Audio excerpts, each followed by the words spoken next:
Okay, we have a question from Pulkit Agrawal, and Pulkit asks, organic link building, according to me, is one of the most difficult tasks for SEOs. Can you please list 5 effective ways of organic link building other than building great content? Well, I think that's kind of a false dichotomy because you do want to build great content, and building great content is often what brings you those links. So I'm not going to say, oh, I'm going to leave out all the ways of getting good links that involve having good content. I'm just going to talk about a few of the ways, and I don't know whether it's 5 or more or less, of thinking of getting good organic links. First and foremost, I'll start with the worst one, which is controversy. Controversy is, one of these hooks, one of these link bait ideas where no matter what you say, this person sucks, or you pick one company, or you pick one person that you hate, and you really pick on them. There's a few people that have made a profession out of hating everybody, which might do well for them, but boy, it's not always fun to hang out with them. So you can do that a little bit, but think of it more like the leavening or the spice that you do every so often. It can be fun to uncork a good rant whenever you're really frustrated because somebody's had bad customer service or something like that. But you don't always want to be going for the controversy, or you're like the boy who cried wolf. You're just always saying, look at me, I'm being loud, you have to pay a lot of attention to me. And over time, people will end up paying less attention to you. There are a lot softer ways to do that, whether it involves humor or bringing something original to the table. So I wouldn't rely on controversy all the time. One of the best ways to get links is to participate in the community. And I'm not talking about signing up and spamming a bunch of blogs or forums, but rather showing up, and a good example is answering questions. If you have something of worth, some value that you can add by saying, hey, you know what, I know the answer to this. This is how you configure htaccess to do a 301 redirect.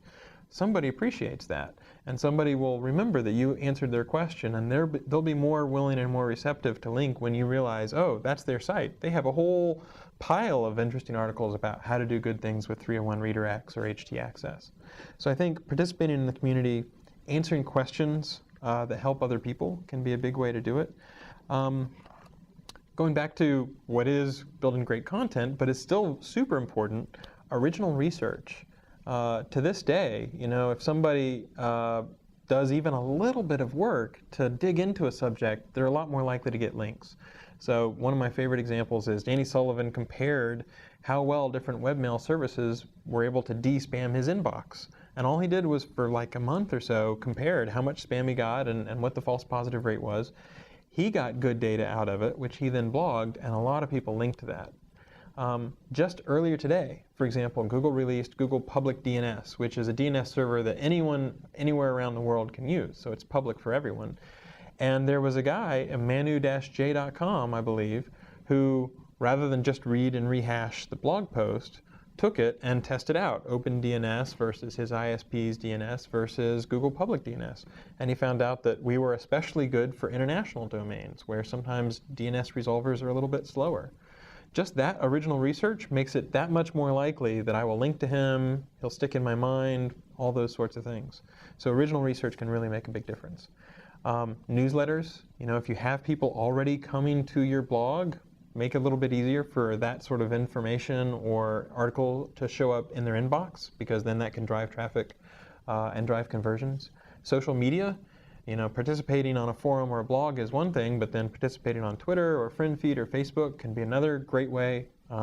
Think about where people spend their time. If they spend 5 hours a day on Facebook, then maybe you should spend some of your time on Facebook, because getting to know those people can pay off in lots of ways, not just links.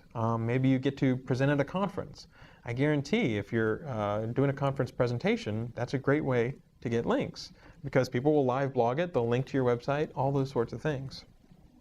Along with controversy, one of the weaker ones I consider is lists. So, for example, if you go to Google and say, 50 ways to build backlinks, you will find those articles, right? And those things tend to get dug and linked to and all that sort of stuff. So they tend to get a little tiresome after a while. It's almost like the candy in your diet. You want to have a little bit of spinach and substance as well. But writing a few every so often is not such a bad thing.